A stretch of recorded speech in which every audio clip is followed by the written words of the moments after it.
Salve, meus queridos! Como que vocês estão? Belezinha? Vamos lá que vamos que vamos. Para mais uma aula aí, beleza? Hoje a gente vai estar vendo um pouquinho sobre briófitas, tá? Tranquilo? Deixa eu colocar aqui em modo apresentação, que aí fica mais chique para nós, beleza? Chique, da hora. Então vamos lá, gente, ó. A gente vai estar vendo um pouquinho sobre briófitas, tá? Então a gente vai ver as briófitas e a classificação delas. Em geral, assim, seria características em geral, alguns exemplos e a reprodução das briófitas, que é extremamente importante. Isso aí, gente, sempre cai, em relação à botânica, sempre cai alguma coisa de reprodução no vestibular. Então, todas as classes, tá? Tudo que a gente for ver em botânica que tiver reprodução, gente, eu recomendo fortemente vocês a revisarem, beleza? Porque isso daí sempre cai, é certeza, certeza, tá? Beleza, ó, aqui está uma linha cronológica, é importante a gente estar entendendo por que que a gente está vendo. Primeiro a gente viu algas, agora a gente vai ver briófitas, pós-briófitas a gente tem as pteridófitas e assim sucessivamente, igual a gente está vendo aí, beleza?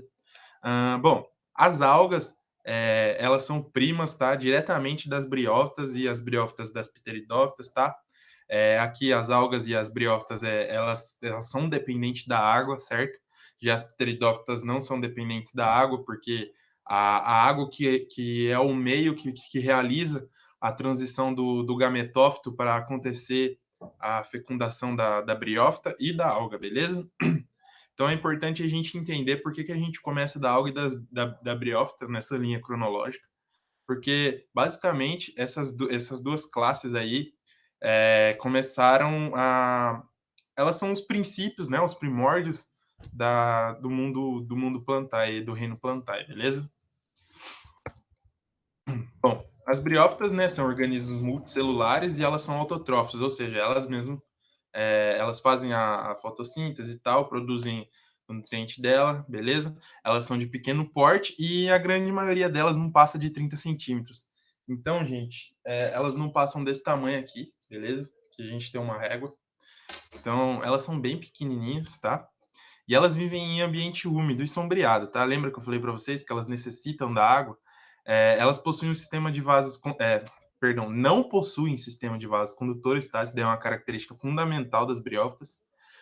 Então, elas não têm o transporte da seiva de nutrientes por vasos condutores, tá? Xilema e floema, certo? O nome desses vasos condutores é xilema e floema, beleza? Então, as briófitas não têm vasos condutores, certo? Vamos lá.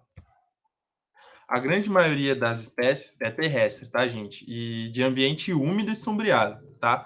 Um exemplo aí é os musgos, que a gente vê direto perto de rio, principalmente no Pantanal tem muito musgo, tá?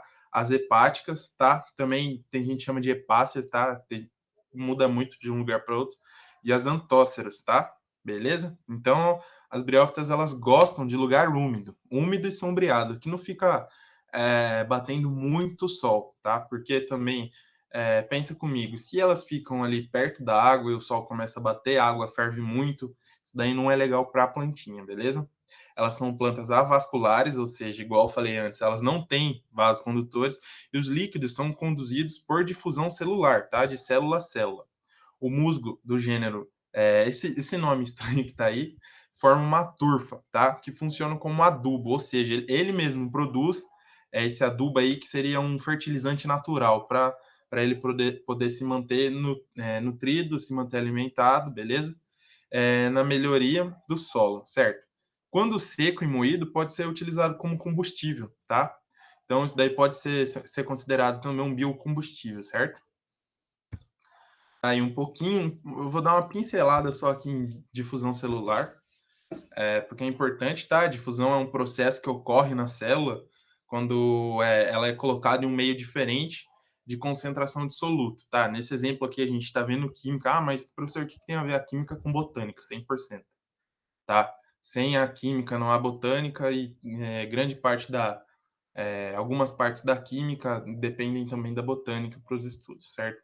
Então, digamos aqui, a gente está vendo de um lado, do lado esquerdo aí, a gente vê que tem muitas bolinhas de um lado do Becker e poucas do outro, tá? E depois que acontece essa difusão, é um processo que se chama como que eu posso te falar? Um invaginamento, meu professor de biologia usava esse termo, tá, gente? Existe esse termo na botânica, tá? Então acontece esse invaginamento, tá? Então a célula vai fazer assim, tal, separou. Isso aí ela difundiu, certo? Então a difusão é um processo que ocorre na célula quando este é colocado em um meio com diferente concentração de solutos, em que haja consumo de energia pela célula, transporte passivo. Então não tem esse consumo de energia, é um transporte passivo. O soluto migra da região mais concentrada para menos concentrada, ou seja, ele sai de um lugar e vai para o outro. Então, igual eu falei, ele pode se multiplicar, tá? Dessa maneira. E ele também pode simplesmente migrar de um lugar que tem muita para onde tem menos, tá? Beleza. Isso aí é um pouquinho da difusão celular. Eu recomendo vocês a revisarem isso, para quem não lembra. Beleza? Que a difusão celular em si, acho que é uma matéria de citologia. Enfim. Bom, característica das briófitas. Gente, é importante a gente estar vendo sempre a maioria das características das briófitas, porque é o que mais cai, né? O que descreve a briófita, sem a gente saber as características delas, a gente não consegue entender elas, beleza? Então, as briófitas, elas são plantas que não apresentam vasos condutores. Gente, eu vou bater nessa tecla até vocês enjoarem, tá? De seiva, ou seja, não possuem xilema e floema, tá? Sua fase dominante no ciclo de vida é a fase do gametófito, ou seja, a fase do ciclo de vida responsável pela produção de gametas, tá? E as briófitas são plantas de pequeno porte, sendo um dos fatores que prejudicam seu crescimento a falta. Então, tipo, quando ela não tem os vasos condutores, certo? Isso daí prejudica o crescimento dela, tá? Então, essa falta aí, ela impossibilita o transporte de água e nutrientes para distâncias muito longas, tá? Então, imagina só, uma árvore bem grande, se ela não tivesse vaso condutor, lá em cima não chegaria nutriente. Então, a árvore não teria planta, não teria fruto. Para começo de conversa, tá, gente? Um exemplo assim bem esdrúxulo, porque se a árvore ela não tivesse o vaso condutor, ela não chegaria nesse tamanho, beleza? E além disso, seu corpo é muito delgado, tá? O que também dificulta a sustentação de plantas altas, tá? Ele seria um corpo meio flácido, tá? Não seria um corpo muito firme, muito rígido. Opa, acho que eu pulei alguns. Perdão, gente. Bom, algumas briófitas são chamadas de talosas e outras de folhosas. Aquelas que são chamadas de talosas não têm tá, o gametófito diferenciado em raiz, o caule e a folha. Já as folhosas apresentam um corpo diferenciado. Entretanto, não é considerado as folhas e caules verdadeiros, uma vez que ocorrem na fase de gametófito e elas não possuem vasos condutores, tá? Então tá aqui, ó, para a gente entender. Na verdade, eu vou para a imagem da frente, ó. Não, eu vou ficar aqui, vai. Vamos na ordem. Beleza. Aqui em cima, a gente pode ver o esporófito, tá? Que é toda essa parte marrom, tá? Ali a gente tem a cápsula onde armazena o esporo, tá?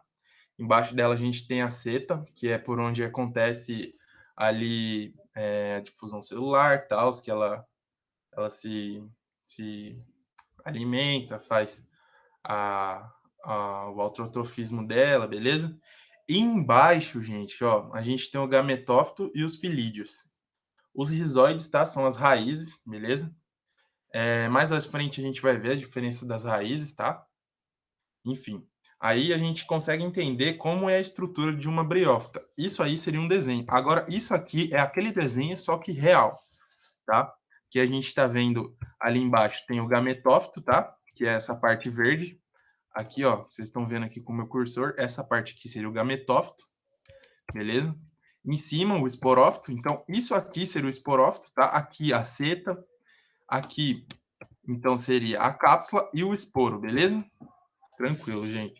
Então, a gente vê uma plantinha assim, a gente já consegue meio que identificar os componentes dela, beleza?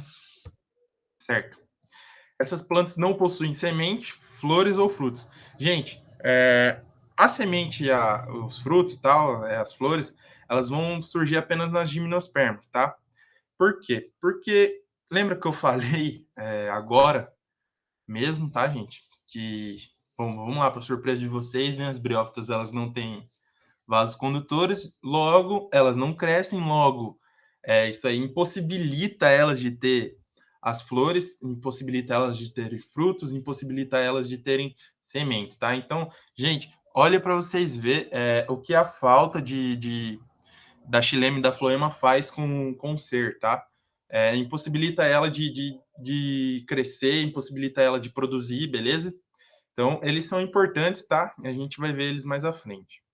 Um exemplo de briófita é as hepáticas, os antóceros e os musgos. Sendo o musgo é o mais conhecido, né, gente? A gente vê musgo direto. Tá. Aqui a gente está vendo as hepáticas. Gente, é uma curiosidade só, tá? Elas chamam hepáticas porque antigamente as pessoas falavam que ela curava doenças dos rins, acho que é do rim ou fígado, não lembro agora. Se é rim ou fígado, né? É uma curiosidade que me surgiu agora no momento, enfim.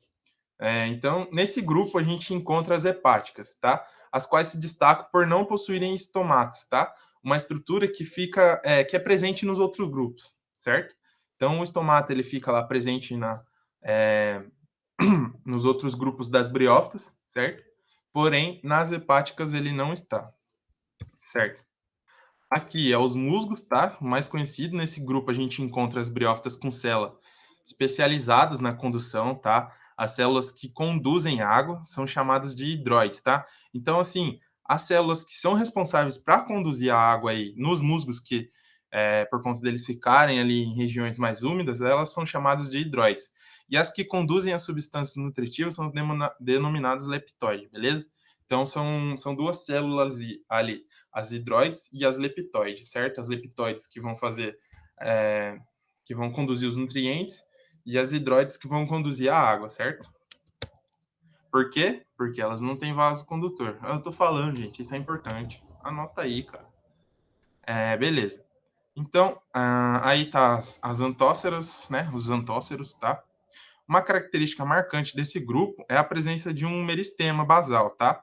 Típico que aparece nos esporófitos na região, entre o pé e a cápsula, tá? Entre embaixo e em cima aqui, a gente tem o esporófito, tá? O meristema basal, tá? Isso aqui. Que a cápsula continue alongando-se por período maior, tá? Então ela vai crescendo, certo?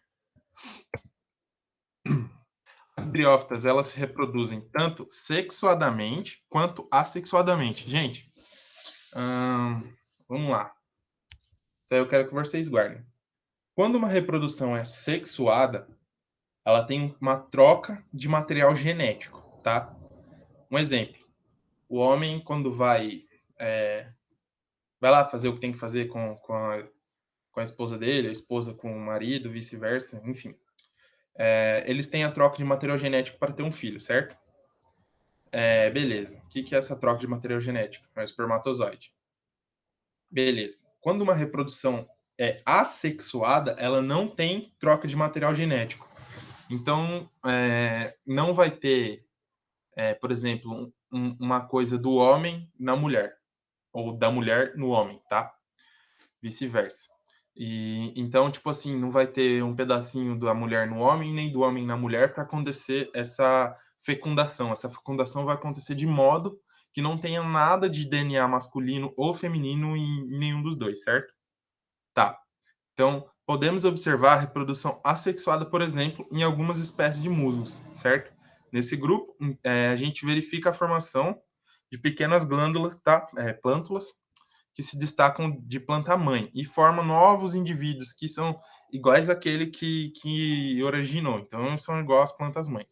As briófitas, elas ainda podem se reproduzir de maneira sexuada, envolvendo, nesse caso, os gametas, anterozoide e a oosfera. O anterozoide seria como se fosse o espermatozoide masculino e a oosfera, o ovário. Então, o gameta sai do anterozoide, tá? E ele nada, tá? Porque a briófita, ela depende da água para reprodução, nada até a oosfera, beleza? Tá. A reprodução sexuada. A reprodução sexuada das briófitas é caracterizada pela união do gameta masculino com o gameta feminino, tá? Igual falei agora, ó, que depende da água, tá? Então utiliza a água como meio de transporte, beleza? Após a fecundação, até que é a junção dos gametas, tá? É formado um zigoto. Esse zigoto será 2 Ns, tá? Daí a nomenclatura, gente, que após divisões meióticas gera esporos, tá? Então, o zigoto, que é 2N, ele vai fazendo a divisão dele para poder virar um ser, certo? Um ser, no caso, o musgo. O musgo, no caso, é briófita. Beleza. A reprodução assexuada. As briófitas, elas vão gerar essa reprodução assexuada, por exemplo, de fragmentação. O que seria a fragmentação? Gente, imagina que vocês têm uma barra de chocolate, certo? Se você quebrar essa barra de chocolate e jogar na terra, ela vai nascer outra barra de chocolate. Isso é fragmentação. Essa é a maneira da briófita de reprodução assexuada. A briófita, ela vai jogar, não vai entrar em contato com outra briófita, então não vai ter a troca de material genético. Pode ser que ela quebre um pedaço e caia no chão, certo? E aí nasça outra briófita. Ou ela libere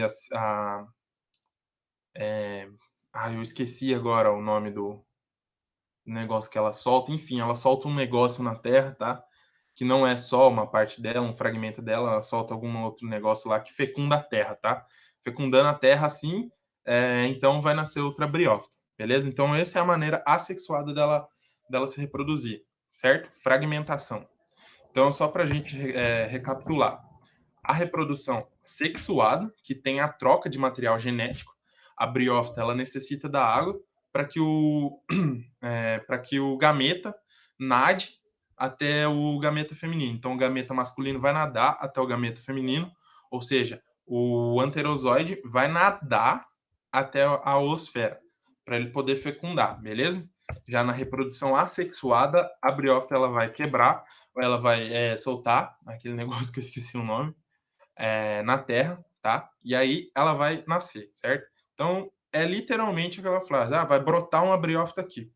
Pronto, nasceu uma briófita, beleza? Essa é a reprodução assexuada. A reprodução, então, gente, ó, sexuada tem troca de material genético. Assexuada não tem troca de material genético, tá? Beleza? Então, aqui, para finalizar, ó, então, ó, as briófitas são plantas avasculares, certo? As briófitas apresentam como fase dominante do ciclo de vida os gametófitos, certo? Os esporófitos das briófitas permanecem ligados ao gametófito e são nutricionalmente dependentes deles. As briófitas não possuem folhas e caules verdadeiros. As briófitas necessitam da água para a sua reprodução e elas são representantes das briófitas, os musgos, hepáticas e antóceros, beleza? Então, gente, anota esse resuminho aí que já vai resumir a aula inteira. Fechou? Gente, se tiver dúvida, me manda lá no e-mail, me chama no WhatsApp. Vocês estão ligados que é nós, demorou? E é isso, gente. A aula de hoje fica por aqui, certo? Um forte abraço aí para vocês. Continuem estudando. Foco, força e fé, gente. Vai dar tudo certo. Até mais.